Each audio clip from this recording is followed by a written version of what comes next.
So we're going to shift the order, and Don Shirley from Connected Texas is going to speak first, and then he'll be followed by this is Don Shirley on the end, you heard from him this morning, and then Jerry Kurtyka, thank you, from another BTOP project, from the El Paso BTOP project, will be speaking. Rondella Hawkins will be speaking about the city of Austin and its perspective, followed by Patricia Fraga from the Austin Public Library. And of course, Austin Public Libraries have been long-standing partners and have been very active in this space. And then finally, from the Texas State Library TEAL project, we'll hear from Denise Hendlmyer. So, with that, Don, if you want to sit down. Well, thanks everybody, and what I thought I would do starting out is just talk a little bit about Connected Texas and kind of the role we play in collaboration across the state.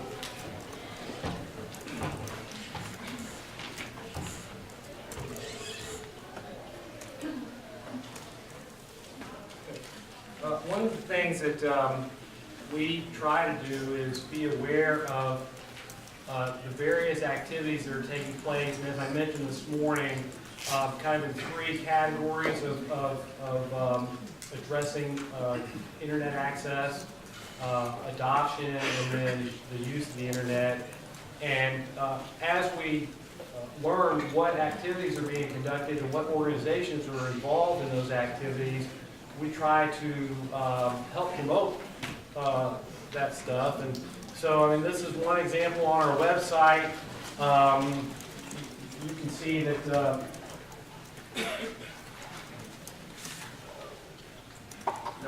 this event right here is being prominently displayed on our homepage. And whenever we know of events like this, and then this is an invitation to everybody here, then we try to promote those activities across our entire contact list and network of folks, and then make sure that there is as wide-ranging knowledge of those activities as possible. And so that's one of the ways that we work to collaborate with different organizations. And in that process, what we have found is that there are many organizations across the state that are doing like work that aren't aware of each other. And in some cases, they may just not even be across the state, they might be across the street. You know, one of the challenges is that, and I think Sharon had mentioned earlier that this particular mission that we're all in to get people online, to show them how to use a computer, and more importantly, to show them why, is one that's fairly fractured. And there's different levels of education being conducted by different kinds of organizations all across the state and across the nation. And you know, the experience that's being delivered varies quite a bit from entity to entity. And then many of these organizations also feel like they're on their own when it comes to sustaining their mission. And sustainability was brought up a couple of times earlier today, and for all of us, that's a critical issue going forward. One of the things that we're also seeing now, though, is that as the internet is becoming more and more critical to everybody's life, there doesn't seem to be the argument that we used to have, and this argument used to be not that long ago. I mean, I can remember a couple of years ago being in the field and visiting libraries in the field and having library directors tell me just straight to my face, you know, we don't want you here. Libraries are for books, they're not for computers. And, you know, say, okay. And now, you know, luckily, not in every library across the state, but in most, you know, that attitude has certainly changed, and everybody recognizes now that computers and internet access and the internet experience are critical to everyday life.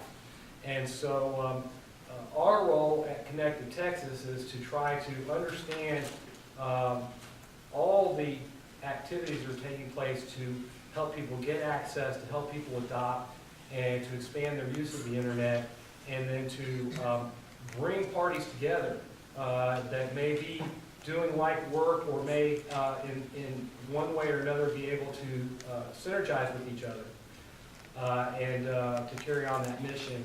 And one of the things that I would invite everybody here to start to recognize and to reach out to is your broadband providers, the technology companies that are out there in the field that are actually deploying the fiber optic cable, that are actually, creating those wireless signals, and, hooking people up at their homes and in their businesses to the internet.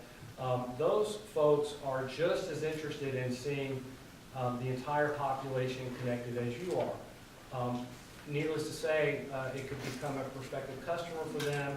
But in general, what you'll find is most of those providers, particularly the regional and local providers, have a genuine interest in trying to see their community improve.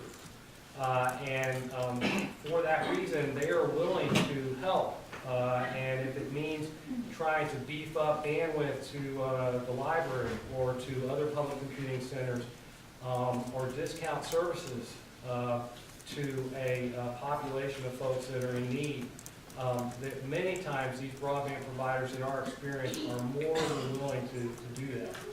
And so to the extent that you can invite them to participate in what you're trying to accomplish, I think, and you don't have to just look at them as a business entity, but look at them as a community anchor as well, that they are willing to contribute towards this success.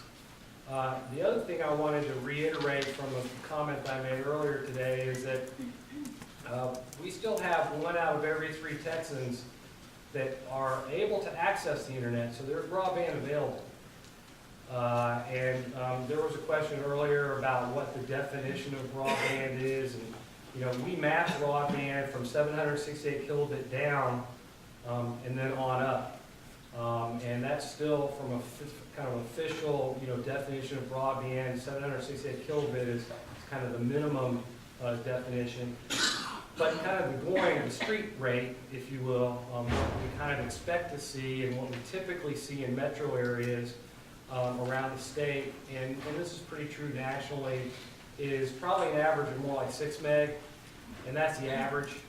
Many households and of course many businesses are in the 10 to 25 meg range now in metro areas.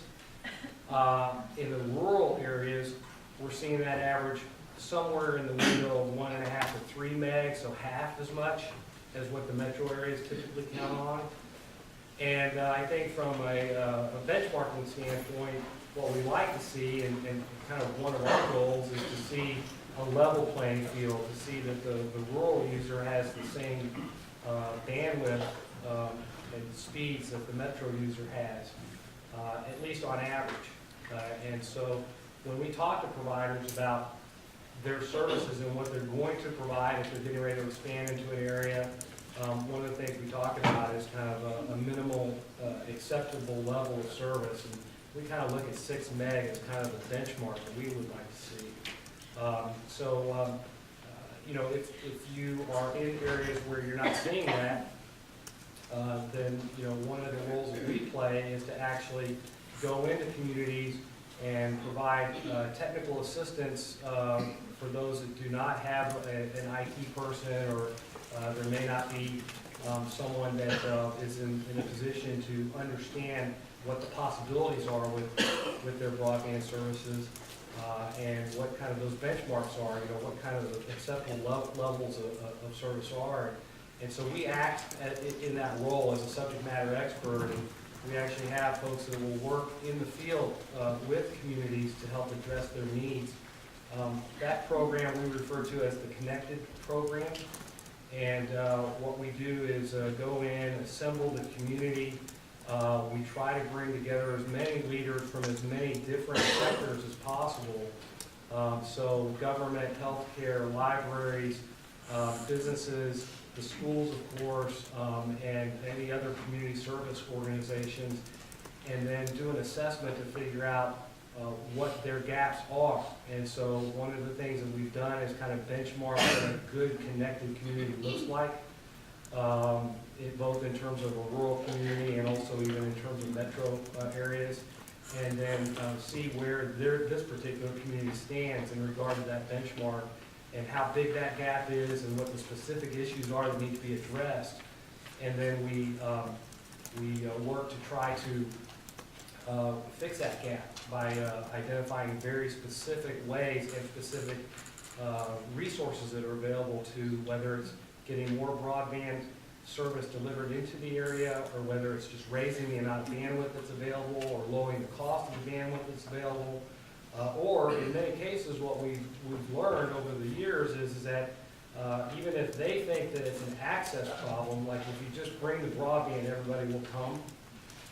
As you all know, that's not always the case, and many times you bring the bandwidth and still nobody comes because they don't know why they should. And so there's a digital literacy need, an education need that goes along with the new access that's being made available. And that's all part of what is assessed in this process. And then go out and try to bring those resources in to meet that need. So that's a service that we offer, and I wanted to make everybody aware of that. When it comes back to collaboration, what we see in many cases is that just that effort of bringing everybody together and bringing them together from different sectors. So not just the education folks, not just the K through 12 school and the library, because they know that there's a digital literacy need, and they probably have a really good handle already on who needs to be addressed with that. But the other community leadership may not be aware. And so by bringing in everybody, all of a sudden light bulbs start going off and start becoming aware of the needs that other sectors have, and that broadband essentially is the critical foundation for many of these different institutions and activities that they want to conduct and constituents that they want to reach out to. And so they now start to work together where they had not worked together previously. And in some cases, we've seen one meeting identify a problem, identify a solution, and cause that solution to be implemented in a single meeting. I was just part of a meeting that took place out in northwest Texas not too long ago. Small community of about 5,000. AT&T had been the DSL broadband provider in that community. They had decided to discontinue service in that community. They didn't feel like they were getting the market share that they were expecting out there. And so they were pulling out. And the city leadership in this small town said, what are we going to do without AT&T? Without realizing that there could potentially be other providers of broadband service. You all recognize, everybody knows, I hope, that broadband is not a regulated service. There's no legal requirement for companies to deliver broadband service to any particular population or geography. And so they kind of pick and choose where they go. But for that same reason, other companies can come in and deliver service. There's no dedicated territories for broadband. And so just because AT&T was pulling out didn't mean that there weren't other providers that might be able to take their place. We pulled the entire community together, had a community meeting. 40 individuals showed up for this particular meeting, and it included the police chief, and it included the school superintendent, and the judge executive from the county, as well as the county economic development director, and of course the city leadership, and the folks from the hospital were there, and they started talking, and then all of a sudden, within about a half an hour, there were a couple of guys that were sitting in the back of the room that raised their hand and said, well, we're a wireless ISP, and we've been delivering broadband service for 4 years in this county. We serve these guys over here 10 miles away from you. We didn't really know that there was this opportunity, and now that we do, we'll be glad. If you have a tower that we can get access to, we'll hook up on that tower and we'll serve you guys. No problem. And everybody was like, really? Is that how easy it is? So and it was literally that easy. And as a result of that meeting, that community now actually has 2 different wireless providers that are competing for business there. And so, you know, that's one example of the kind of collaboration that can take place. And, you know, as Connected Texas, our goal is to see everybody connected, and everybody fruitfully using the internet for whatever needs they have.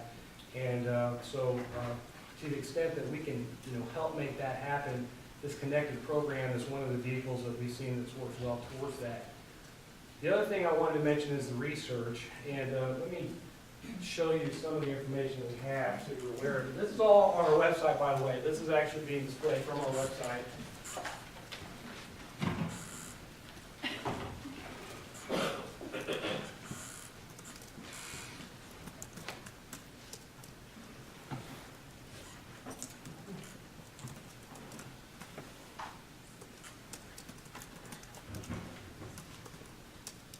This is a widget that is on our website. I'm not going to go through all the research we have because we'll be here all afternoon, but I wanted just to demonstrate this one sample for you.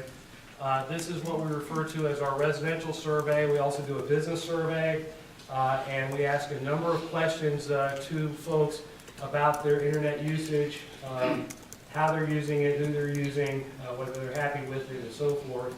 And then we plot all that information.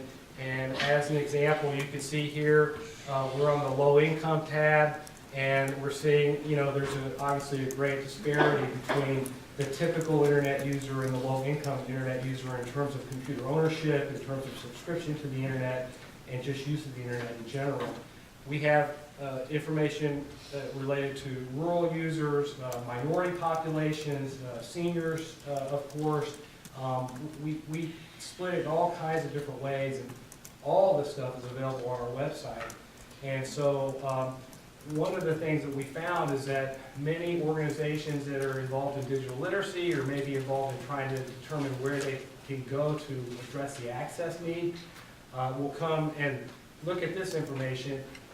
We have another piece of information that is our interactive map. It shows all the broadband providers across the state, where they serve, what technology they use, and what geography they serve, and that gets used quite a bit by broadband providers to determine where there may be opportunities. And then many times they'll contact us to try to determine where they should take their business, and we'll be able to point out communities in need for them to look at.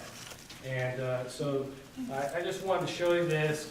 What we find often is when we get contacted, they may have contacted us in regard to a particular piece of research that they read or research that they're looking for. And that's another invitation I'd like to make is to the extent that you're trying to understand a situation, whether it's locally or statewide or regionally, you know, if it's not already information that we have, we could potentially find the answer that you're looking for. And so we get calls like that. And in that process, we also learn about potential opportunities to bring people together. So there may be one organization trying to address a digital literacy in an urban neighborhood in Houston, for instance, and we know of 3 or 4 others that, like I say, are within maybe a mile proximity. They're doing the exact same thing. And unfortunately, and this part of this event is meant to help address this issue, a lot of times those organizations aren't aware of each other, don't know that they could be collaborating, and don't know that together they can be more forceful than they are apart. And so part of our role is to help, you know, make them aware of each other. So that's what I wanted to show. I just wanted to give you an example, and what I would encourage is that if you have the opportunity, please visit us on our website, look at this information, and then if there are needs that you have, whether it's networking needs, so you know, I'd like to find other organizations that do what I do or do this, and we might know who they are. And if we don't already know, we will endeavor to find them. And so please feel free to contact us with questions like that. Or if it's, you know, anything to do with broadband data, the status of broadband across the state, then that's something that we can definitely help with. And that's all I have. Thank you.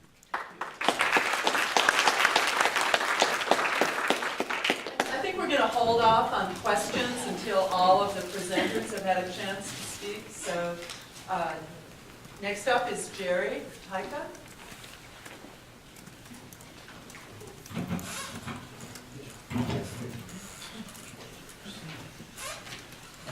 Hi, I'm Jerry Kurtyka, and while we're getting that ready, I am the broadband manager, the BTOP manager for the city of El Paso, specifically the El Paso Public Library, which is the grantee, and the project that we've done. That's next. Okay. Can you need that for me?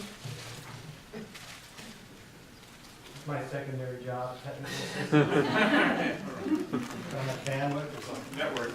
Okay. Thank you very much. We call our project the Virtual Village, and I have a staff of 40 that are dedicated to this. We are literally to the right? That one, okay. There you go. Right, we're a department of the library, and we have a staff of 40 dedicated to this project, full and part-time. I wanted to talk primarily about collaboration and this partnership we put together.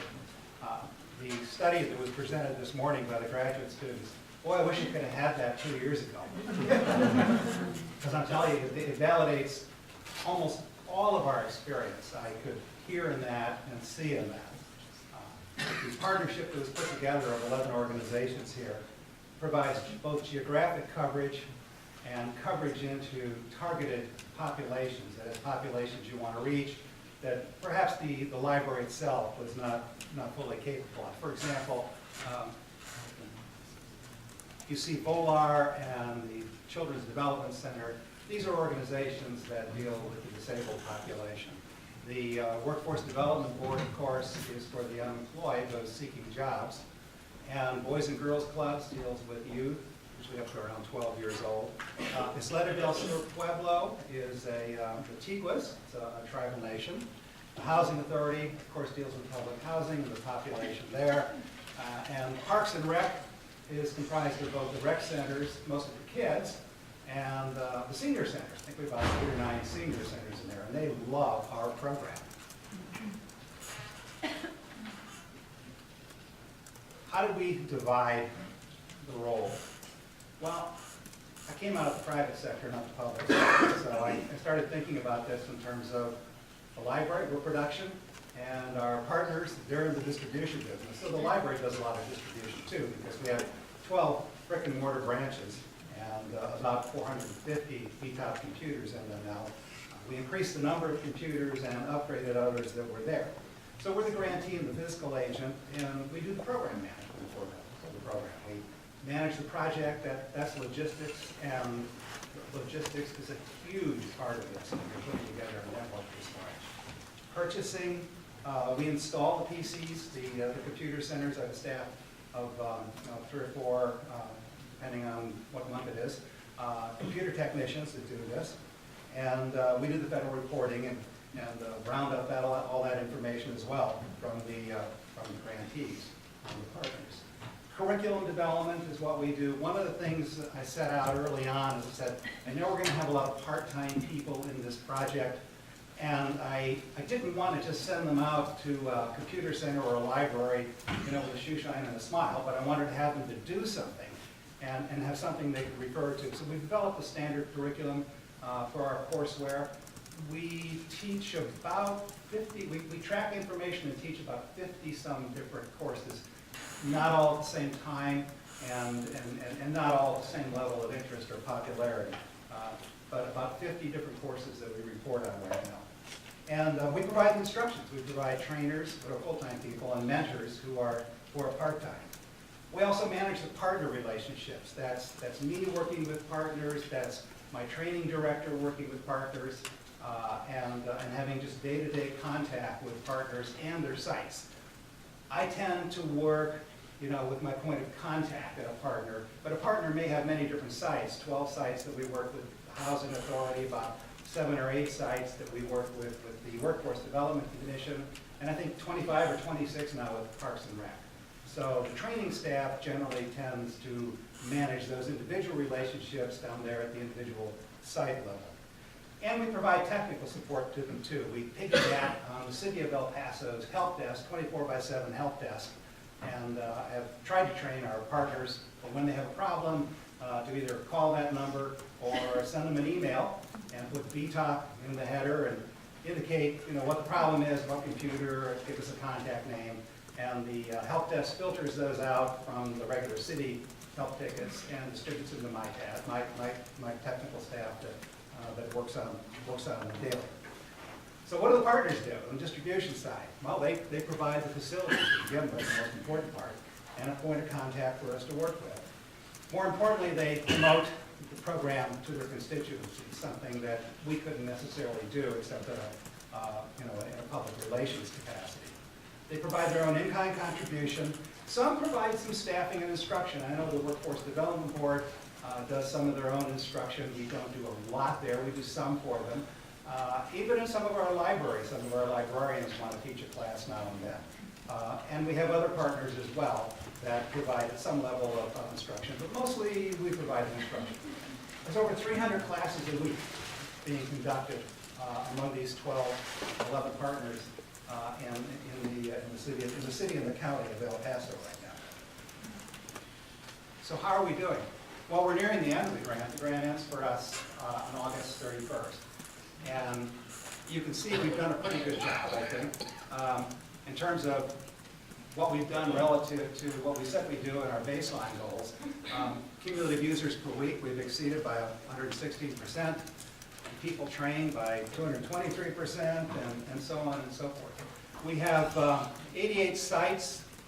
Right now, 3 or 4 are down. They're either being consolidated. I expect 3 of them to come back online this week.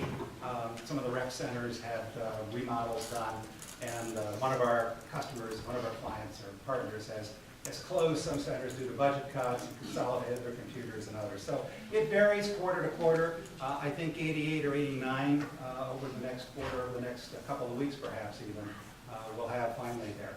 And we've installed 1,485 workstations. Over 800 of those are with partner sites and non-city sites.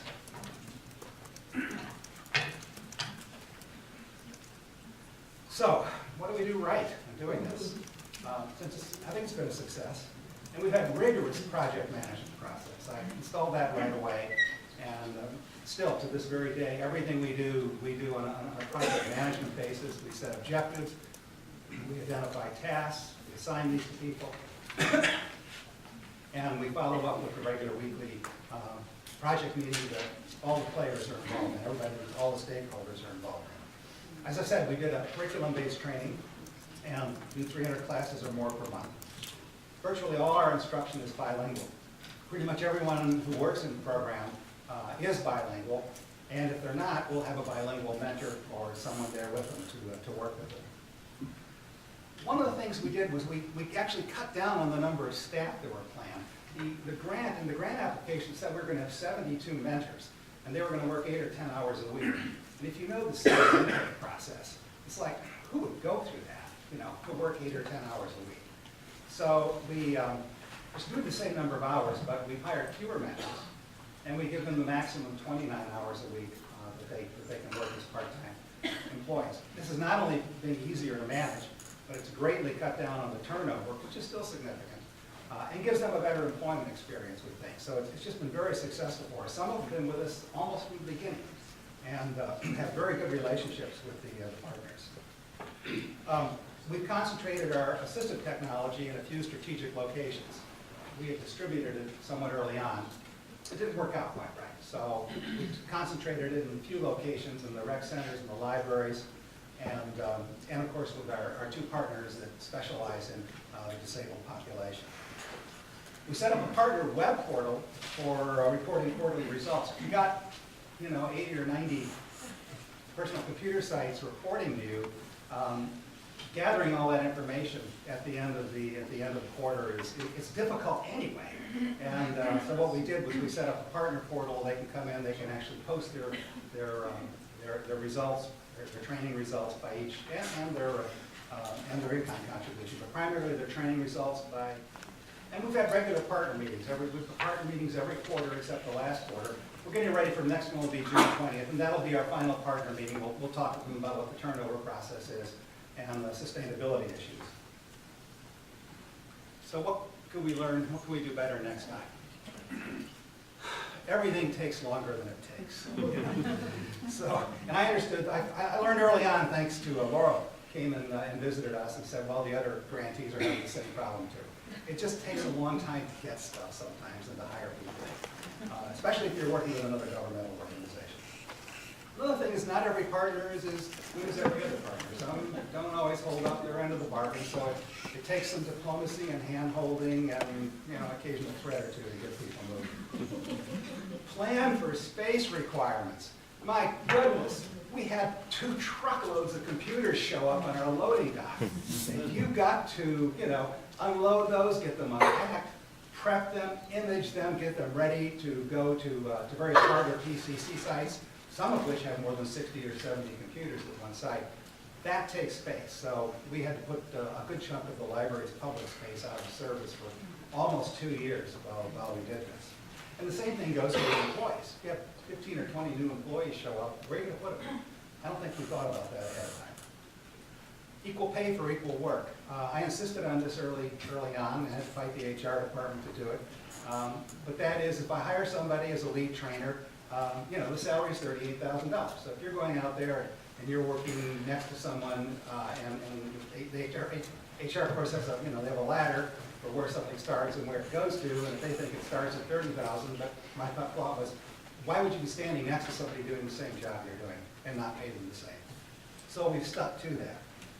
Another is, I would say, don't mix grant objectives, which are basically training objectives, with IT objectives.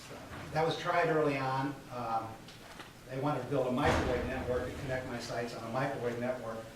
And that was by where antennas were available, not necessarily linear by partner. And so that was an issue, and I won. And we connected them linearly by partner, and it worked. And it's a good thing, too, because that microwave network is still a problem. Though we do have some sites on microwave. So, what about next time? Does one size fit all? Well, the BTOP project for us wasn't one size fit all, as we have 4 standard applications on all our computers, whether they're a city computer or whether they're a partner computer. We have Microsoft Office Suite, Mavis Beacon teaches typing, WinResume, and Vocabulary Builder. We wipe them clean with deep freeze, and we protect them from viruses with Sophos. Deep freeze and Sophos don't always work together. Sometimes we've had outages as a result of that. But one size fits all, and we installed one size fits all. As I have learned more about this and watched how our partners operate, this has worked very well, and of course the numbers say that. But I can see opportunities that we missed because we did a one-size-fits-all operation. And I think the biggest one I noticed early on was in the WIC centers. I think we had 17 WIC centers we connected. And we basically put a public access computer in the waiting room. Not a good place for training. It's like a playground. And yet when I walked into the classroom, and every WIC center had a classroom, what was going on there really would have lent itself to better technology. Perhaps an LED screen, large LED, and integrated with personal workstations, educational software so that the instructor could monitor the workstations, could move students through the program, integrated that with nutritional programs, nutritional software. I thought, why did they want to put that in the waiting room and not in the classroom? So those are the kinds of things. I would look for more value-add applications that have a general community impact and look at that. As far as the technology goes, I want to tell you, managing 1,500, 1,400 PCs, I mean, that's so 20th century. I would love, if we had the bandwidth, and we don't certainly have the ubiquitous bandwidth, it would just be so much easier to go to a thin client model with cloud-based computing. So you have one copy of Mavis Beacon, one copy of MS Office, and you're not managing 1,400 or 1,500 copies. So maybe that'll be BTOP 2.0. Let's hope it will be. Thank you.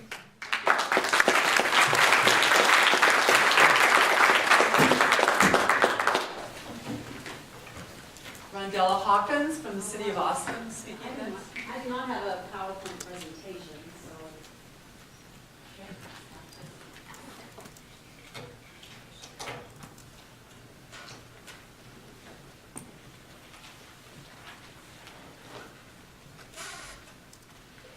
Well, good afternoon. Can you hear me? Yeah, okay. Well, first of all, thanks for the invitation. It's been a really great learning experience, and it's great to see all the collaboration and all the different activities happening statewide with community technology. And I'm here to give the perspective from the City of Austin. And, the role of the City of Austin, we have got the capability of being in a leadership role to work with many nonprofits and educational institutions and healthcare, as well as we can be a facilitator of those community discussions, and we can also be a funder. So we wear many hats, and you heard this morning from Councilmember Morrison that we are very committed at the city and city council level to digital inclusion. And I wanted to talk about some of the city's programs, which the majority fall under my office, telecommunications and regulatory affairs. And our office is in a unique position because we also work with the broadband service providers. So we're always trying to, we're aware of what digital inclusion is, what the relevance of access to communications, and so we've got several programs under our community technology initiative. And the one program is it's a grant for technology opportunities program, GTOPs, and we are in the 12th year of the program. And originally we created the program based around the city of Seattle. They have a technology matching fund program, and this is a program which I think really instills collaborations and partnerships in the community. It's a $175,000 matching fund program, and it requires 1-to-1 match. And the folks that apply for it are nonprofits and community-based organizations. And the goals of the program are to support programs that provide public access to computers and information technology, and especially among underserved segments of our community. It's also meant to support programs that provide technology literacy, education, and training, and to provide seed funding for Austin community and nonprofit organizations to help with their technological outreach efforts. And it's been a very successful program. I don't have the numbers in front of me, but we have really leveraged the city's investment in these funds through in-kind support, cash, volunteer, and it's been very successful. And I see some of our organizations that we have funded currently or in the past, and really glad that we can provide that funding opportunity here in Austin. And of course, Austin Freenet, which was created in '95 and was all about when the city put up the city website and started delivering city information online and delivering services online, that the city wanted to ensure that people were able to succeed, well, to access the information, number one, but it was not just about access, it was also about providing training to our residents to make sure that they knew how to access the city services and information online. And currently, the city does provide funding to Austin Freenet. We have a couple of personnel that work with Austin Freenet, and there's office space provided to Austin Freenet. And we've had a very long-term partnership with AFN. And recently, it was back in about 2010, where we had conducted a residential technology ascertainment survey, not in 2010, but the last time was in 1998, so that we would have a benchmark. And back in '98, I mean, it was email addresses, the internet. That was we were still relatively antiquated information and data. And we partnered with UT, with Radio, TV, and Film Department, Dr. Strover, and his students to conduct a residential technology survey. And that was done in 2010. It was really to ascertain what the citizens' engagement was with information technology, and talk about broadband penetration rates, what the people viewing the city website, viewing our government access TV channel, our public access channels, and and reasons why people were not online. And I think, you know, the three outcomes, and I think this is very similar to national data, was, you know, people were not online because, what was discussed earlier, because of concern about confidentiality, security of their information, relevancy, why do I need to be online, and affordability also was a factor. Those were kind of like the three main reasons. And we are hoping, not hoping, we want to update this survey hopefully later on this year. And in the role as a facilitator or collaborator, we have it's a very loose working group, and it's called Austin Connects. And it's very open, it's very fluid, but the intent is that we can bring together service providers to help to bring partnerships and to build partnerships between organizations that are working in the community that have very similar, they can complement one another, and those that are just really interested in, you know, community technology to collaborate. And we've held about two symposia, and there was also a community technology resource map that it's an online map that's supposed to map out the different locations of technology training, and has a location and whether or not what type of public transit is available, and so that is the intent of that map, is so that it can be used for people for users to go online, which to find out where the nearest training opportunities are. And we also need, what was discussed earlier, we need to do more just marketing and outreach about the word of mouth and getting information out about where the public location and public training sites, so that more and more people will use them. Another organization, Skill Point Alliance, now they are housed under a different city department, but they operate an Empower Computer Literacy training program, and it's focusing on job readiness skills, and that's primarily their focus. And then finally, in Austin, we have 3 public access television channels, and we partner with a nonprofit, and it's Channel Austin, and they operate our community digital media training facility. And there's extensive training offered. The Channel Austin, they program the 3 public access channels. So there's training, production, and distribution of content created by Austin residents or folks outside of Austin. And they also have an iYouth training program, which is targeted at kids. And so the purpose was just to kind of give an overview of what programs are under our community technology initiative. And that wraps up my presentation.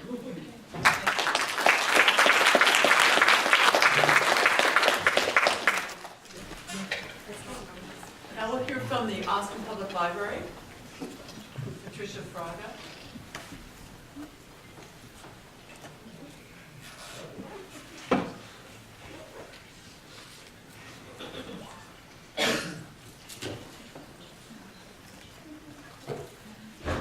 Well, good afternoon, everyone. I am Patricia Fraga. I do work for the City of Austin as well. For 8 years, I was the marketing program manager for the Austin Public Library. So I'm here today to kind of give you a brief overview about the library system in Austin, and then kind of a historical perspective of how they got into the digital age. So the Austin Public Library is one of the city's oldest institutions. Their vision is key to making Austin a dynamic, creative center and the most livable city in the country. Their commitment is providing easy access to books, information for all ages through responsive, professional, engaging programs, state-of-the-art technology, and a safe, friendly environment. They have 20 branches across the city: the Central Library, the Austin History Center, and the Recycle Read Bookstore. They have almost 500,000 cardholders that use the library system. They have about 1.5 million items to check out. They get annually about 4 million customers through the door each year, checking out about 4 million items. This year, their budget's about $27 million. So with that, I think we'll just talk about the history of the public library and how they got access into the digital age. In 1995, they partnered with Maine and Austin Freenet to set up the first public access terminal at Carver Library Branch.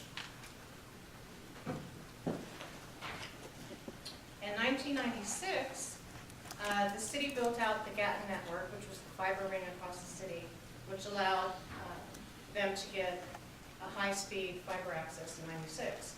They got a $200,000 grant from the Texas State Library and installed public access computers in every single library. In 97, they implemented a web-based catalog. They started dialogue with the community as far as discussions about internet access in the library. In 98, 99, the city funded for the first time $500,000 in staff, which supplied updated Y2K computers as well as technical support staff, and that was in 98. In 99, the grants continued with TIF, another $200,000 grant, which allowed them more public access computers across the system. In 99, they completed the LAN-WAN network, which extended to the central library and the branches. In 99, they received a $230,000 TIF grant, which supplied additional computers across the system. In 99, they completed a technology plan. In 99, they received a $500,000 grant from the Michael and Susan Dell Foundation, which established 10 youth computer centers and 10 branch libraries. In 2000, they got another TIF grant, which added additional computers across the system. They also got a Gates grant, which supplied 75 computers. AMD donated $50,000 for technology materials. In 2000, they also started computer training at several of the libraries across the city as well. 2001, another grant from the Austin Public Library Foundation, which supplied additional computers for youth. They created in 2001 a computer training room in the main central library. 2002, they implemented video conferencing equipment at the main central library and 2 branches across the city. They received a Lone Star Library grant from the state of Texas for $100,000, which allowed them to hire a webmaster to maintain the library's website. They received another TIF grant for $700,000 to update the video conferencing equipment as well as some computers. They received a $25,000 grant from Dell Foundation, which supplied them with librarians to work with the youth in the Wired for Youth centers. So as you can see, the history goes on and it continues today, where they collaborate and partner with other entities to bring them into the digital age, and it started back in 1995.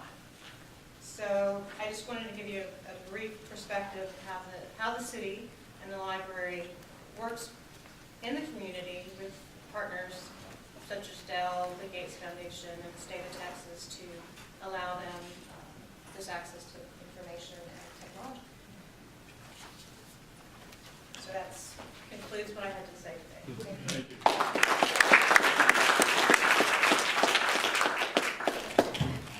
Now on to the State Public Library with Denise Hendlmyer. It's good timing, really.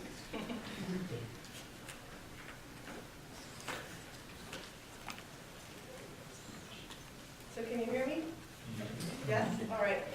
My name is Denise Hendlmyer, and I manage BTOP, also a Public Computer Center grant. First, I want to give you a little bit of context here for why the State Library is involved in this work. The Texas State Library provides support and continuing education to all types of libraries, public and academic, and on many topics. So public computing, technology, definitely included in that. And that's really why we are interested in pursuing a BTOP grant. As we know, we've talked about this a little bit today, public library is offering so much more than just books. We've really become experts in digital literacy. And in fact, I think this is a fascinating figure. According to an Institute of Museum and Library Services study, libraries are the only source for free access to computers in over 65% of our communities. And this is nationwide. And so I think being here in Austin, being in Houston, urban centers, you have other computer centers available. You can go to Austin Freenet Computer Centers, for example. But in many communities, you're really only, the library is the place. And people like to go to the library, not only do they have computers, they have help. We also know people are going to the library to get help with technology. So with that said, almost all public libraries have computers, but the adequacy of computers, the adequacy of network equipment, the adequacy of broadband connectivity, it varies widely. And fortunately, the BTOP grant program is changing that picture right here in Texas. So the federal broadband stimulus funds are helping many public libraries overcome barriers and achieve robust internet access to support economic development, workforce skills, formal education, and lifelong learning, which of course libraries, all about lifelong learning. So a little bit more about my project, the TEAL project, which stands for the Technology, Expertise, Access, and Learning Project for All Texans. I work with 38 subrecipient libraries and 150 plus sites. So we deal with some larger library systems have multiple sites. So we have multiple sites in Arlington, multiple sites in Houston, multiple sites in San Antonio participating in the program. We also have teeny tiny libraries like Valley Mills, which is a small town outside of Waco. Even some mid-sized kind of places like Coleman County. So really we're dealing with a wide variety of libraries with different needs and different community needs. All libraries are upgrading their public computing capacity, so they're adding workstations, they're upgrading their connectivity with funds, they're also enhancing their technology trainings. So some libraries, maybe they've been in the business of training for years and years. Houston Public, perfect example of this.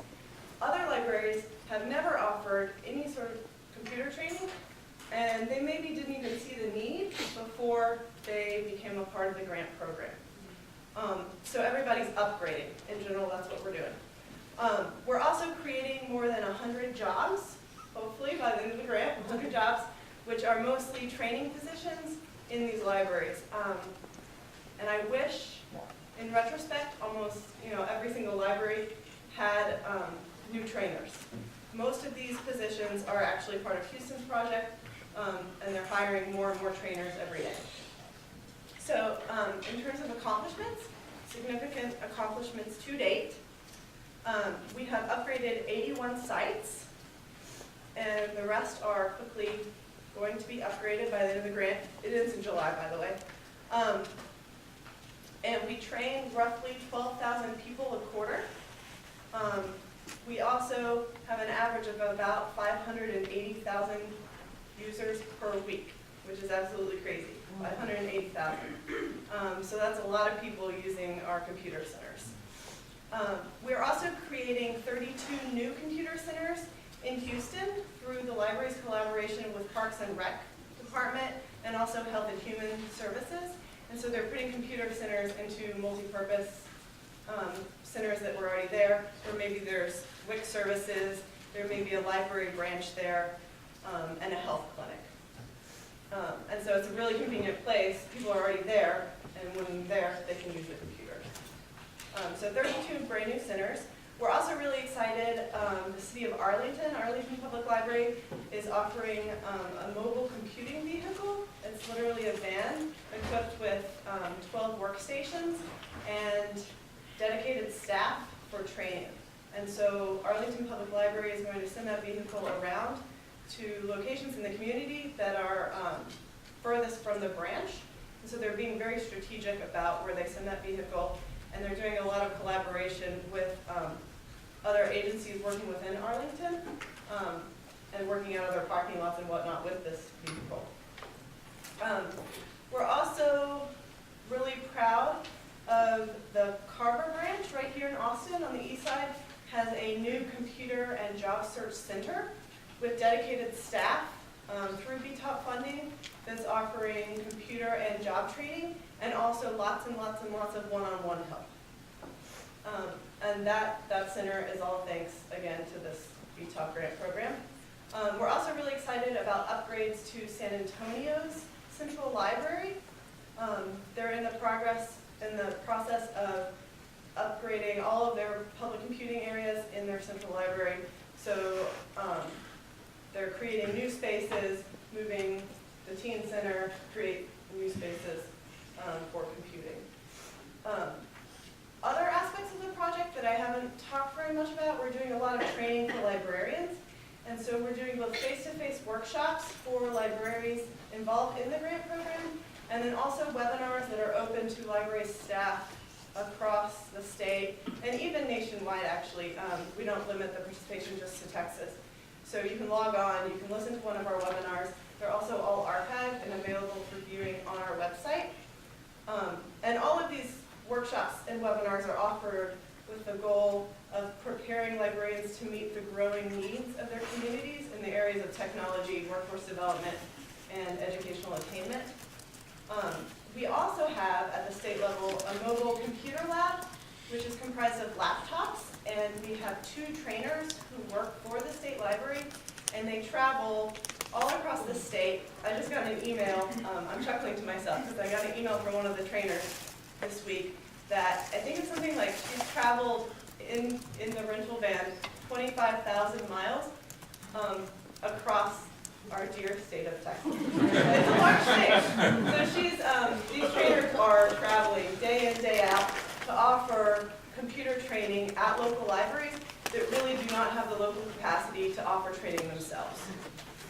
And so it's places where maybe they have one part-time librarian on staff.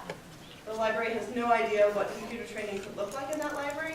And so our mobile lab program is providing a model for that. So the librarian is like, oh, this is what it would look like if I could do it. We also give them curriculum and presentation materials and one-on-one consulting with our trainers while they're at the library if the librarian is interested in starting computer training. And then, of course, we can always send people to our webinars and other information that's archived on our website if they need more help. Let's see. In terms of partnerships, as a state library, clearly our most critical partners are local libraries. We also are partnering with Connected Texas, Dawn spoke earlier, to bring online courses and an enticing incentive program to libraries across the state. We hosted some webinars with him. Again, those are archived. In case librarians want more information about Dawn's program, we can send them to these webinars. We're also partnering with the Texas Workforce Commission at the state level to encourage local partnerships between libraries and workforce centers. Libraries and workforce centers have hosted computer and online job search classes. So in some libraries, the Workforce Center will send a trainer to the library and host training at the library. They also can host job fairs. There was one recently, I think last quarter, at the library at Cedar Creek, had a really, really successful job fair, and it brought 150 people to that local library who may or may not have known about the library and the library services. So that's really exciting. These partnerships, I think, especially the partnerships between the workforce and the local libraries, they really make sense. It's a very natural collaboration, and I'd love to see more of that across the state of Texas. We're also, I think, really proud, Houston and Arlington are partnering with other city divisions to expand their reach. Some of those centers even already had computers, but the computers weren't necessarily being monitored, they weren't being kept up with, they were full of viruses, and no one was there to help. So now, thanks to the grant program, the computers are in better shape, they have new equipment, and there are people there to help. And so just like the people can come to the library for the technology and for the help, now they can also go to their Parks and Rec for the technology and for the help. And I think, again, that seems like a natural partnership and something we would love to see more of. I think that about does it.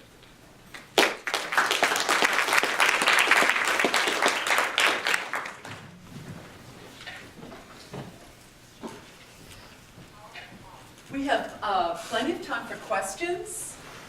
So, any questions or comments from folks here? Yes, Lon? I was just going to mention, as a reviewer and evaluator for the state on some of the BTOP grants, it's really pleasing to see the results you heard this morning, and then TEAL and El Paso projects come to fruition and be successful. Looking back at your dealing with these grants, do you have any recommendations on how these sorts of grants could be more successful, or problems or issues you've had dealing with these? Staffing, big time. I think in a lot of these libraries, the librarians are, they're already wearing so many hats, and then when you also tell them, now you're going to be a trainer, when they already, they kind of train here and there, but we're really asking them to do formal classes. And I've seen all of the sites with dedicated staff and dedicated trainers, they run a lot smoother. They're able to get more people into their classes because they can focus more on promotion and on outreach. And if I were to write this grant over again, I would require every single site to have dedicated staff. I think that's key. Ken? So we've heard repeatedly about the key role that BTOP played in funding some of the initiatives we heard about in this panel. So I guess my question is, what happens when BTOP goes away? Everybody knows. I can speak for some of my libraries. I know for sure they will continue to offer computer classes, because once you start offering computer classes, then people start to expect them. They're going to ask for them. So you cannot just suddenly quit. And so even if they're struggling with staffing and they feel like they don't have the time, they'll continue to offer classes. How about some of the other sites? And the equipment part. Talking about sustainability. Yeah. There's some things we did early on to help with that. First of all, most of the equipment we bought good computers, high quality computers. We have 5-year warranties on just about everything, so that will outlive BTOP by about 2 years. We're turning all this over to the partners as well, including software licenses. 29 of my sites are connected by Time Warner. We have a 10 megabit news channel, and we negotiated a great deal with them, $60 a month per site, and on the city's rate, and they've agreed to extend that for a year to the BTOP sites. Some of the BTOP sites, as I said, already are doing their own. They have a person dedicated to this, and they're already doing some of their own training. So they will continue to do that as well. As far as the library goes, well, we've got our computers upgraded. We've got a beautiful mobile technology lab, and we are not going to park that thing because BTOP is not. So we will certainly continue the operation of that. We're also looking into subcontracting to provide some continued outreach, especially into outlying areas, and using contractors to do that. Money's limited. El Paso is not a wealthy city, but good question. Good question. Any other Yeah, responses to that? I've got some anecdotal thoughts from folks who said that one of the things they regret is that they didn't spend more time thinking about sustainability. Your focus in getting the grant is all about your project plan and what you're going to accomplish during that grant period. And it's very hard to think about and to plan for and to build into your plan, sustainability post-grant, how is this thing going to survive? And I know that a lot of folks did not factor that in and now are scrambling to try to figure that out as their grants are 6 months or a year away from expiring. One of the things that I have seen, though, is the successful organizations are the ones that either already had or have made a concerted effort to rally around resources that are available and to spend time on networking with their foundations and other funding sources that are outside of the government, and including corporate resources. And as I had mentioned earlier, their own broadband providers, as it relates to this particular topic, because those sources are interested in seeing this activity continue in many cases, and they will probably not be in a position to fund at the same level, that these grants have funded, but they will be able to make a contribution to some level. And so there may be a particular component of the grant project that had been very successful during the grant period that can be continued, even if the entire project can't be. If you reach out to some of these other community resources, and the organizations that have done that have put a plan in place now to sustain their programs beyond the grant period.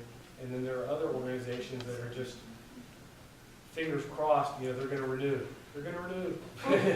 And I don't know if that's the right strategy to have. But that's kind of what we've seen in response to the sustainability question. Let me just ask a quick follow-up question that Carol Flores had suggested this panel address, and that is, in terms of the future, who should be at the table for talking about what comes next? Are there some parties that should be talking? The workforce here.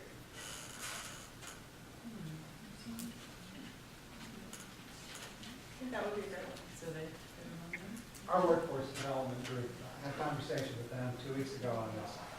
And they're adding more value to their process as well.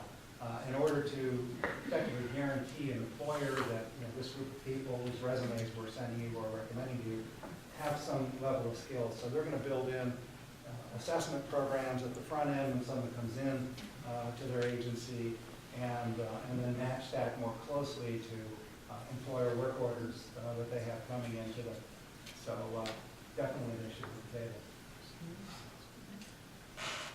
We're seeing a lot of interest amongst economic development folks as they start to recognize more and more, not only in rural areas, but even in the urban areas, how critical it is for everybody to be connected and how beneficial broadband connectivity can be to economic development.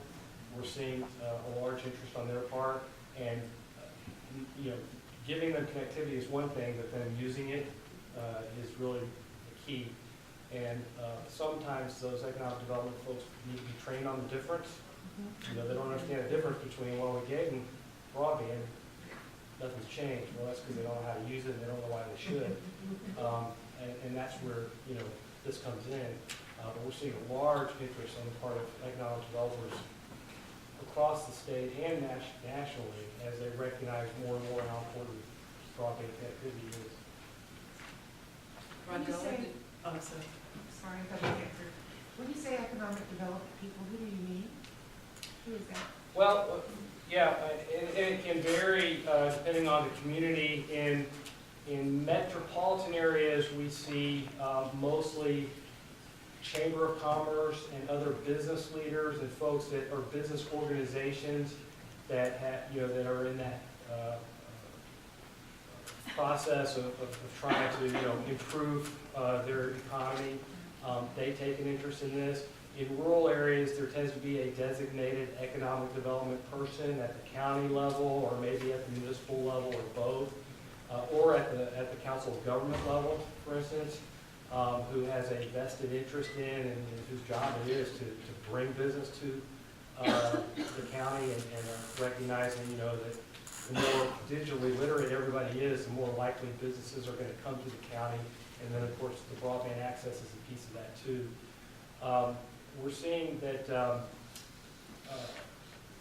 you know, where they may have not really looked at education as part of their role in economic development in the past, now all of a sudden they're realizing that it is. And so those are all things that we've noticed just in the last couple of years as it relates to the internet and to digital literacy. Yes. I was wondering what your sense of the willingness or capacity of local governments, county, city, to support some of the funding of these groups? Yeah, that's good. That's a great question, and obviously a great challenge for a lot of communities. As I was saying earlier, the communities that have reached out and looked for collaboration amongst their businesses and other, you know, community anchor organizations, and kind of brought all that together are the ones that have been more successful. There isn't one golden parachute out there, and in most cases we've seen communities that have traded what they do have to offer for what they need as being the most successful. I'll just give you one example. Every municipality, whether it's the regional level, the county level, or the city level, usually has radio towers that they use for their own, you know, business. And many times they can actually trade access to those radio towers to a local broadband provider, an asset which actually would cost that provider quite a bit in order to deploy brand new in that area, in order to get them to come in and serve the area with broadband services. And so those are the kinds of things that are starting to happen now. So even if they don't have cash to provide towards an effort, there may be assets like that they might be able to offer. And 9 times out of 10, they just, all you have to do is make that suggestion. You know, they just weren't even thinking that way. So that's part of, by bringing everybody together and kind of having that talk, those kinds of opportunities pop out of it. Since you brought up providers, maybe I could ask a little bit further. There are several large telecommunications companies in the state of Texas, and a lot of small ones as well. And I haven't heard anybody, Don just started referring a little bit to providers as being a part of a possible conversation about a solution. What is your prognosis? We have local cable companies that are providing connectivity. We've got AT&T and Verizon as some of the large phone companies here. What about working with them or bringing, how can they be part of the solution here a little bit more prominently? Rondella? I'd like to take a stab at that. So I think that the providers is a real opportunity for them to help support our digital inclusion technology literacy training programs. I mean, I've heard that it's really about, you know, the staffing and providing the training, which, and that's where I think the funding, that's where the sustainability, that's, to me, the key is the training and making our residents understand the relevancy of the internet. And I mean, in Austin, yes, we're really wired. We have access and availability to broadband, but I think that the broadband service providers are a very critical partner in this whole solution because they can come and provide the connectivity to these community centers, and then once you have the customers feeling comfortable with the technology, then more than likely, or that they could be paying customers. And I think it's just it's a win-win. The broadband providers help to, sustain these community centers, and then once you get the folks comfortable with the technology, then they can adopt the technology at home. Yeah. Don and Rondella, you both talked about working with the broadband companies to collaborate and work together. And does that really happen in practice? fiber announcement for Austin was made, it didn't sound like AT&T and Time Warner were going to be very collaborative. Yeah, providers in many cases may not collaborate with each other, but I think what you did see is, so Google said, we're bringing in fiber, and AT&T said, yeah, us too. You know, we're going to do exactly what Google does plus. And sometimes it takes that kind of motivation, you know, a competitive motivation in order to get other providers to respond. One of the things that we do in our Connected program is we go to the incumbent provider when we identify a need and ask what they're going to do to address the need. And if they say we're not going to do anything, then we say, okay, we'll invite other providers to come in and address the need instead. And sometimes they say, oh, okay, we are going to do something. And sometimes, But then do they? And then, yeah, and many times they do, not always, but many times they do. One of the things I was going to say is, a lot of times what I hear is, well, we haven't asked. So, have you talked to your provider about discounting your service for your training programs, or about even throwing in the equipment, the laptops for your training programs, or any of those kinds of things? Well, no, we haven't asked. Don't be afraid to ask, because a lot of times they will make a contribution. In the end, it leads to customers for them. That's really everybody's goal, is that these become regular subscribers to the internet and regular users of the internet, and they benefit when that happens. And so I know that there have been a lot of times where it's just a matter of being willing to make the request. I think it's something that a government body could consider too. If you're not getting that kind of cooperation from the private carriers, would be to consider how can you make your city more wireless friendly? And if you think of all the government facilities that you have, not just City Hall and the libraries, but park centers and garages and garbage dumps, and, you know what I mean? And it's no loss against your connecting your sites and putting a nice access point there. I mean, we do it at the airport. You get off the plane at El Paso, and you're on digital El Paso. It's free, doesn't cost anything to get on. And so I'm thinking that if, how many public facilities, how many city buildings and county buildings are there in El Paso? It must be a couple of hundred. And if they were all on fiber, that'd be a lot cheaper than wiring every house with fiber. And if they all had an access point for digital El Paso, that would be pretty good coverage. I don't know if there's any providers in the audience who want to speak to this? Yes. Yeah, we're doing rural South Texas. We're presently putting in about 1,500 miles of fiber to serve 30,000 in these rural communities, 12 towns. But we've been doing this for 5 years, and a lot of we're about 30% finished with the entire project, both inside and outside where we're doing it. And it's quite an undertaking, but it's the next generation. I know our FCC rep will be here in the next session. Many companies are making that transition from copper as a transmission medium to fiber optics, and we don't know how long it's going to last. We think that fiber may be 2 millenniums what you put in today. So, and what you put on the ends of it only makes it run faster. So, we're building for the next at least the next millennium, I think. And I think other companies ought to be thinking that way too. You can't afford putting more copper in. You really can't. Ken? So I just had a question. This is sort of an intriguing idea, putting wireless access points at all the firehouses and police stations around the city.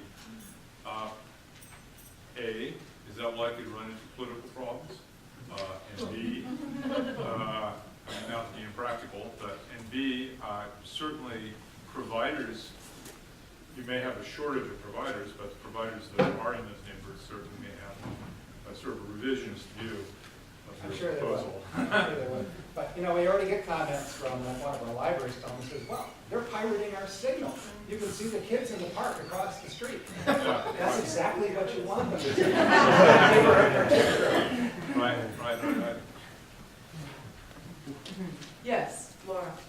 I don't know if anyone has read Susan Crawford's recent book, but there is quite a bit of resistance to allowing municipalities to create their own networks, and as a federal official, I'm not going to weigh in on that, but I do suggest that you might want to look at that book for a fairly up-to-the-minute summary. Texas was one of the first to pass a law prohibiting municipal ownership and management of telecommunications facilities. Not the people of Israel. You know, and this is a controversy that's been with us ever since. So the old timers in this room, like me, will remember the Oregon Public Access Network, and that they were sued because they were providing $5 a month internet service, and they were a nonprofit, and so they were taking. So this is, and that was in the 90s. So this is an issue that is a very old and heartfelt issue. Since I have the floor, I'll just say, do you think there's a federal role here? Yeah. And if so, what is it? Continue what you've been doing. It sounds like somebody out there had an answer to that. I'm so sorry. Finish your No, that's all, I mean, really, seriously, is there, you know, here's the federal government, and, you know, we'll talk about this in the next panel, but I'd be interested in what this panel thinks, having been, you know, either the victim or the beneficiary of federal funding. What do you think the federal role is? Is it to provide more funding? Is it to help, you know, soften up the stakeholders so they get more engaged in this? Is it pass different laws? What do you mean by soften up? How do you operationalize that? Well, I'll talk more about this when, Okay. yeah, when I'm sitting in front. I mean, I do think a lot about the federal role because, you know, there have been some huge investments at the federal level in going up to, back to the beginning of the internet, the roots of the internet, and you can argue about, well, what should the federal role be? Should there be a federal role? What's the right federal role? And I know there are people down there in the front of this group who have been through various iterations of the federal policy funding toward broadband or internet or whatever the latest and greatest is. Anybody? Panelists? My initial thought to that is funding is awesome. I would like to see a little bit more coordination among different federal agencies, because right now it seems, and maybe this is just the way that it's distributed down, but to me it all seems kind of disconnected with disjointed goals, and I'm not sure how it all is joining together, and I can see the federal government playing a larger role in that. Like, if you guys at the federal level could get all your ducks in a row and figure out how you all relate. Oh, and It'd be easier to get a new appropriation, I think. yeah, like help us connect some of the dots, maybe. Right, and I'll talk more about that because that's something that's very much on our minds too at NTIA. I don't. Anyone else? Yes. Looking at it from the carrot and stick approach, you know, what's the carrot? You look at how the personal computer industry evolved. It was just hobbyists 30 years ago. And what drove it? It was the killer app. The spreadsheet. Remember VisiCalc? All of a sudden, everybody had to have a computer so they could do VisiCalc and then word processing and so on. And so my question to the audience, to the federal government would be, what's the killer app that makes ubiquitous high-speed broadband an absolute necessity to live?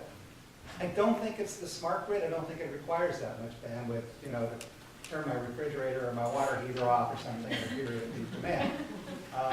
But it's something. Maybe it's defense-oriented related. There's some killer app out there that I think, will make ubiquitous broadband possible. I wish I could get it into the, through the minds of the city leadership that if you don't have good broadband, you're not in the 21st century. You're not going to be a competitive city if you don't have a good broadband infrastructure. And I'm not sure people understand that's relating it to the economic development thing. But I don't think economic development is necessarily a killer app. I'm not sure what it is yet. Rondella, you've been wanting to say something. Well, I see this as one is broadband, the infrastructure, it's the availability, and then there's the adoption. So to me, we do have state barriers for municipalities to, provide public communication services, and I think at that federal level, I think that those barriers should be preempted. I think that the state law barriers should be preempted. Because there are areas that do not have, we heard you've got dial-up speed, or they're lacking broadband access, availability, and also I know the whole, the Universal Service Fund, federal level, and we've got the Texas Universal Service Fund, and those funds can be utilized for broadband network deployment. That's my 2 cents. Now there's a bunch of hands. Ken, and then there were about 3 hands in the back. Yes. So I just wanted to sort of a devil's advocate, kind of turn the question around a little bit. So what if someone argued that, a library's mission has changed? Providing public access to information is now about providing public access to information on the internet. It's not a peripheral piece of a library's mission anymore. It's right at the core. And therefore, all libraries, cities, states fund libraries. They fund it because states provide their regional, municipal, state-level infrastructure. And this should be viewed as sort of a state and local responsibility to provide digital access to information and resources in a library setting to the public for free, because that's the library's mission, basically. And that, rather than sort of looking externally, there's some kind of internal process or revision of the mission that has to take place so that this is seen as sort of a priority area. Similar statement about workforce commissions and employment authorities and sort of training in city colleges and things like that. Whereas in the past, it may be true that you could go out and seek employment without having any kind of computer skills. That day is passing very rapidly. We heard this morning about if you want to get a job at Lowe's, you have to sit down at a computer terminal and know how to deal with that. Or Office Depot, many retail establishments nationwide. I see the terminals when I walk in if you're looking for a job, right? So you have to deal with that. And similarly, if you want a GED, we just heard, it's going to be impossible to get a high school equivalency degree without being able to take the online examination. So rather than being seen as some sort of newfangled option for employment commissions and workforce commissions and libraries, this is just your core mission now. It's changed.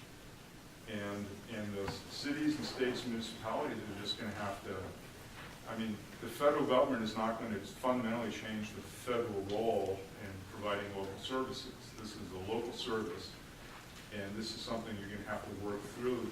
So I'm being devil's advocate, of course. But I'm totally with you. I think you could be more of a devil's advocate. Because I think libraries are in the process of revising kind of their mission and how they see themselves. And sometimes, and I've seen this in very small rural libraries, maybe a little bit behind that curve. I think most libraries are already there. I really do. But when it comes to the smallest of the small libraries in rural communities, let's take East Texas, I went on a site visit, and the woman tells me, we had no idea. We had no idea we could do this, and we had no idea that people wanted this. And she was honestly just shocked. She was shocked that she was seeing new people come through her doors. She thought she knew everybody who came to the library. She knew them by name. And now she says, people are seeing us in a whole nother light. And they're going to expect this in the future. And then she got kind of scared. I'm like, they are. Yeah, I agree with that. I think the public library's mission is to provide access to information. So regardless in what format, so now it's technology, it's the digital age, so we have to work towards. There were some excited hands up in the corner a while ago. Let me, you were talking about 30 years ago, it was the hobbyists who came up with the apps, that everybody needed the technology. Do you think those type of creative minds have now moved their attention to cell phone and mobile apps? And if so, is there a way to move it back to the area that would affect broadband?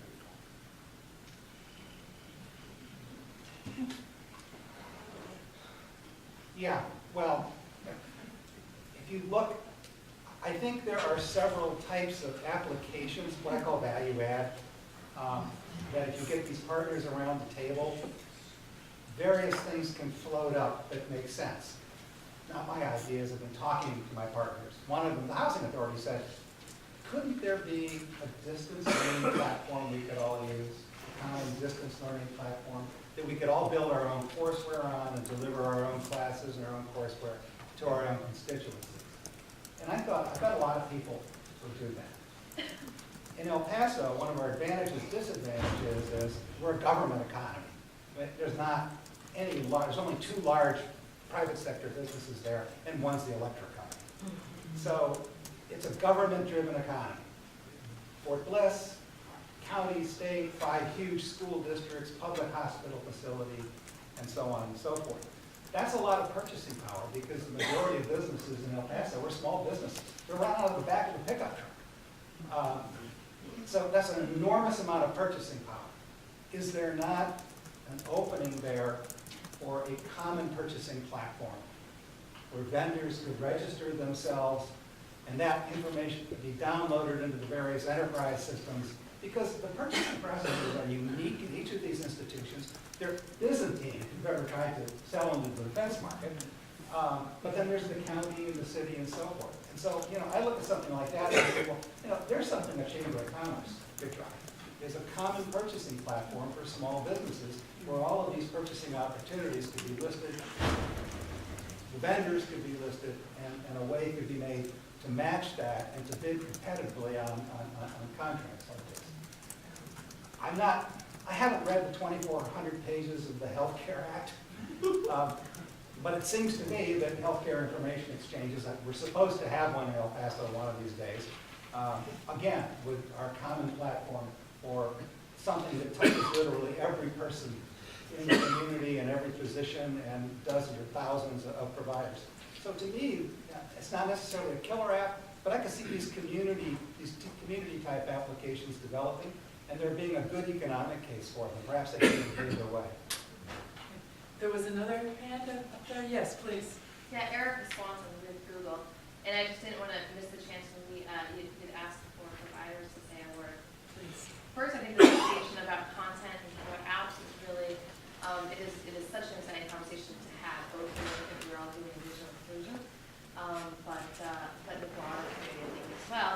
And what we fully expect will happen is more people have access to ultra high speed internet, is that we'll see step functions in terms of applications. So we won't just simply use the same internet faster, but we'll see entirely new applications. It'll move beyond web pages and apps.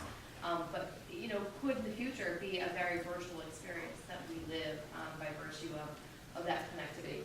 And there's an entity that's been chartered by the FCC, and the spin-off is called US Ignite. It's looking at really fueling and demonstrating some of these next generation applications. So they're worth checking out, and it'd be great to have them come to us and sit and immerse themselves in all the entrepreneurial creative spirit that's here. And then just a quick word about Google Fiber.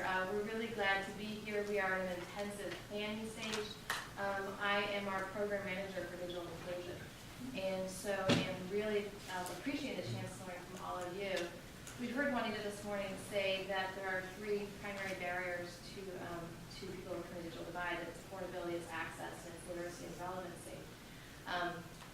Affordability, we will have one of the most affordable options that we've seen anywhere around the country. And so that free offer that we've offered in Kansas City is something very similar here. But again, if a household pays to construct fiber to their house, or a gigabit fiber to the home solution. So if you pay to construct fiber to your house, you will then have free internet access for at least 7 years. Construction fees in Kansas City, anyway, have been about $300. We'll finance that for free over the course of 12 months. So right now, it puts about $25 a month, again, to get you 7 years or more worth of connectivity with full customer service. So we're tackling the affordability issue head on. We know that $300 is still considerable for many people in our community and your community. And so we think we've closed quite a bit of that distance, but we'll have to find some community solutions, I think, for some of those who are truly, truly poor and really hard. Devices and access, some interesting solutions here. Certainly public computing centers are part of that access solution. We've piloted a Chromebook add-on for our customers, for the fiber customers in Kansas City. Been really pleased at how responsive people have been to that offer. People need a device if they're going to access the internet. So I think some creative ways we can help to tackle that and work with others to do the same. And then the biggest one, the hardest one, the one that is most resource intensive in terms of the time and money that's committed, is that digital literacy and that relevancy and that training. And that's why I'm really enjoying this conversation today and learning from you all. We're going through a period right now where we are learning what's happening here in the community, what you all are doing, what you want to do next. I would love, if I haven't met you yet, to talk with you.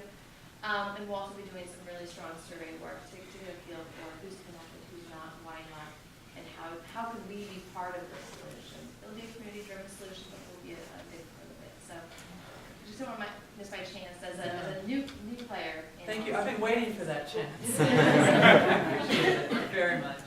The gentleman next to you, and then there was a hand down here.